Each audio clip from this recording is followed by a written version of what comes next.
My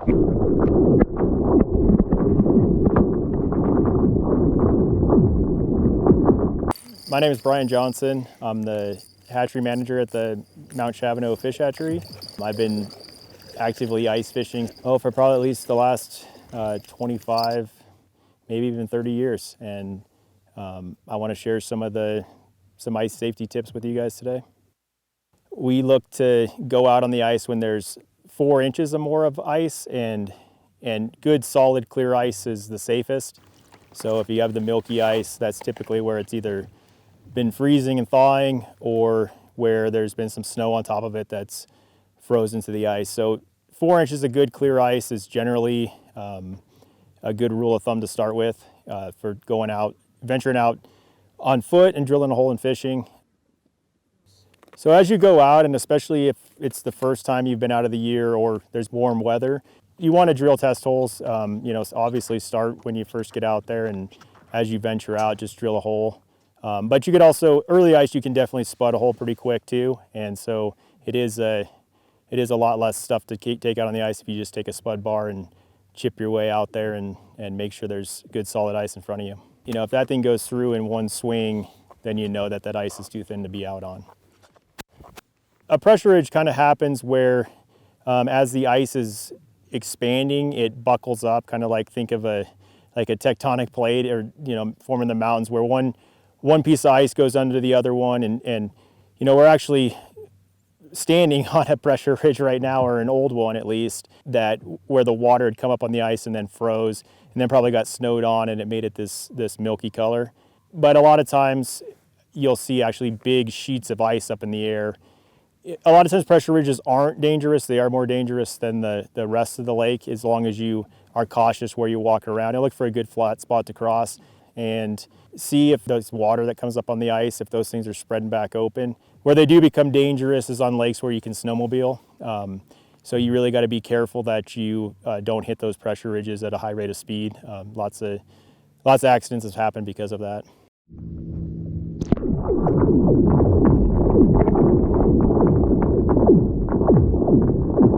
Ice is always expanding and contracting throughout the winter, and it makes a lot of noise.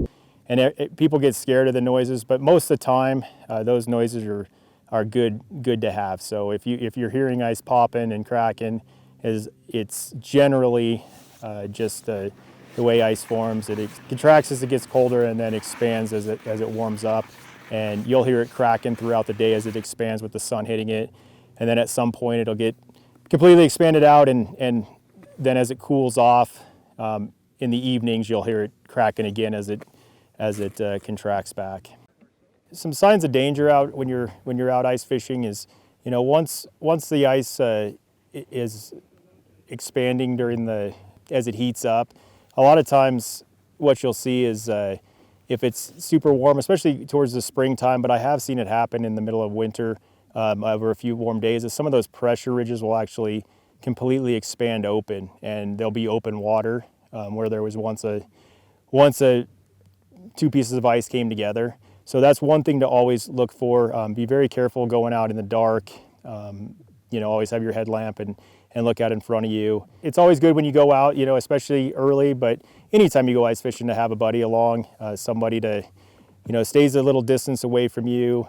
Wear a PFD or take and definitely take a rope along just in case. It may not help you, but it may help somebody else that's out there on the ice. So I tend to always carry one with me. One of the other things I would say about safety is when there's no snow on the ice cleats are super important. A lot of times, especially a place that gets a lot of wind, you can walk out with the wind with no cleats, but you can't walk back dragging your gear without cleats on. And so you get kind of stranded out wherever you ended up.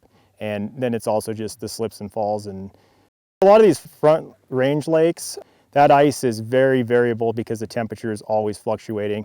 And generally what you'll see first on any of these lakes is once they do get capped and it's safe to go out there, and that's one you definitely want to go with some other people. The one thing you will see is that the shoreline will melt first, and that's generally where you're going to have the softest ice. So 2 things to watch out for that is, 1, it's going to be softer when you go out there, but the second thing is once you get out on the lake, make it a habit to get off early as well, because by the afternoon, you may not be able to get off as easy as you got onto there, and you may have to wade through some water to get back. Hi there, my name is Kelli Lewis. I'm a park ranger out at 11 Mile and Spinney State Parks. There's no such thing as safe ice, we say. There's always some kind of a condition that could cause a hazard, so always use your proper judgment. Have the necessary equipment to keep yourself warm and potentially to get yourself out of the water if you end up falling through. So you'll see right here, I'm wearing a PFD. There's some personal flotation device. So of course we wear these on the water during the summertime. Also great thing to have early ice and late ice and anytime you're really out. I also have some picks that if I were to fall through, I could hopefully put myself up onto the shelf and pull myself up. Response times are pretty extensive out here at 11 Mile. It takes a lot of gear to conduct an ice rescue. So we would hope that you would have what you need to hopefully get yourself out if necessary. It's pretty funny, and you may see videos and pictures of ice huts flying across the ice through South Park. We have pretty heavy winds here, so it's important that you bring something to anchor your hut down to the ice. It's possible even to go sailing if it's high enough wind conditions and you don't want to keep moving if that's not what you're intending to do. So in terms of sleeping out on the ice, that would be considered camping. Unfortunately, that's unlawful in the state of Colorado. So if you wanted to camp at 11 Mile State Park, we do have sites available, some with electricity, and that would extend your stay here so you could fish early and late into the night. As of bringing out vehicles, snowmobiles, ATVs onto the ice, that's actually not all right here at 11 Mile. Statewide, I would encourage you to look into the regulations of the body of water you'll be visiting because it varies place to place. If you have a disability and would like to have an exception permit to bring an ATV or snowmobile out onto the ice, please contact our park office. So often early season, Colorado park rangers find themselves conducting ice rescues for people going to save their dogs who have fallen through thin ice. It's best to keep your dog on a leash, especially when you're coming out into an environment like this, because they could create a hazard for you. As in the rest of the seasons of the year, we ask that you try to leave no trace here when you visit 11 Mile State Park. Bring what you need to haul out your trash and be mindful that there is heavy wind and you may need to keep good eye on your things so that they're secure and they don't leave where you are. If you are bringing dogs out, please bring something to pick up after them and take that all the way out with you. So this has been an unusual weather year out here in Colorado, so that caused for ice to come on unusually late this year. During that, we saw the channel out here open up multiple times. So just a week or so ago, there was a large puddle of water on top of the ice.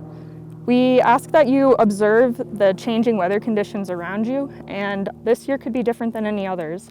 Some of the pressure ridges that are emerging are pretty dramatically sized for this time of year as well. So prepare to cross those and prepare for obstacles. Some other forms, let's talk about that. So you got the ice rink over there. Okay. I was out here last Friday, had the ice sailors. Okay. Maybe some other forms of recreation on the ice? Absolutely. There has been discussion of a drop-in hockey league that's going to emerge out of the marina. So stay tuned, and if you're interested, please come voice that. The more the merrier, and we have some nets that Larry purchased recently, and we'd love to get it going. So ice sailing, you know, I've seen a little bit more than last year, so I would say it's gaining in popularity, and have heard that other reservoirs in South Park are seeing a lot as well. The wind is the place for it. I've seen people ice skiing too. Pull in and then they'll put the parachute up once they're ready and then travel really quickly across the ice. So, we ask that you guys recreate together and coexist well together. So, fishermen and skiers alike, thank you.